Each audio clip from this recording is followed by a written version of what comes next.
What has now become a very long time ago, when I was in high school, my history teacher decided to use 2 or 3 classes to watch a movie called Glory. As a young man of 16 or so, the news of not having to have classes and instead watching a movie is probably some of the greatest news I could have heard at the time. I thought the movie was actually really good, but has the quality of that movie held up since it was released over 30 years ago? First things first, the movie Glory is about the first African American regiment in the American Civil War. The main character in the movie is Robert Shaw, a Boston-born abolitionist from a wealthy family who suddenly, at the age of 23, is given command of an 1,100-person military regiment. And not only that, it's an African American only military unit in the time of the Civil War. On the second watching of this movie at a more advanced age, it was still pretty good, but didn't hold up as well as I had hoped. But I do think there is something more to offer to a Korean viewer watching the movie than there is for an average American viewer. Firstly, it's about the American Civil War. I'm really not sure how familiar most Korean people are with American history in general, yet alone the Civil War, but as an American, I feel like 40% of my elementary school and middle school history education was just about the Civil War. Slavery is America's original sin, and because the Civil War was a confrontation of that sin and a turning point in American society when we go from a mostly agricultural economy to a modern industrial one, and start our path into becoming one of the world's most influential countries, we tend to spend a lot of time covering the war. And if you're a Korean person who has an interest in American culture and society, the Civil War is really something worth knowing about. The other topic this movie deals with that might be seen differently in Korean culture than it is American culture is equality. There is the obvious equality the protagonist Colonel Shaw is trying to attain by giving his soldiers all the same equipment, rights, and pay as their white counterparts, but he also struggles with exactly how to equally treat his soldiers. Shaw is an abolitionist in 1860s America who has grown up with a black friend who ends up enlisting in his battalion.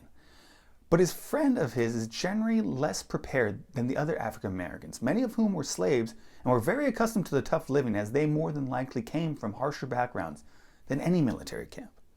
Shaw's friend Thomas, who is a well-read, Hawthorne-quoting intellectual, expects preferential treatment from his childhood friend, who is now firmly in the position of the commanding officer of the whole regiment. But Shaw has to stand firm and treat his friend as he does any other soldier, even if his friend is less cut out for a soldier's life than anyone else. There's also the issue of how Shaw should treat the African American soldiers. He and his other friend, Major Cabot, a white officer who joined the battalion with him, are sympathetic to the mistreatment of their soldiers as far as pay and equipment go, and as such have a desire to be more lenient on the soldiers during their training. And you see this during the movie, how Shaw has to handle this, because equality doesn't always mean just being nicer. It often means being just as tough as you would be to anyone else. This whole idea of absolute equality comes to a head when one of his soldiers is caught apparently deserting. The punishment for desertion is a whipping, which was the very common punishment for a slave in America at the time.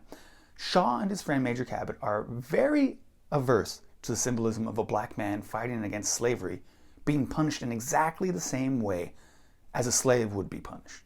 But if the soldier had been a white man, this would be the same punishment that would have been given to him.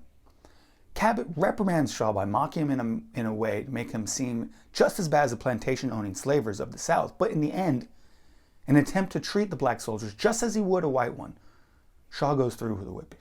It seems clear to me that Korea does not have as long and deep a history of racism as America, and as such, I feel like the concept of equality is much newer and less thought out than it is in America.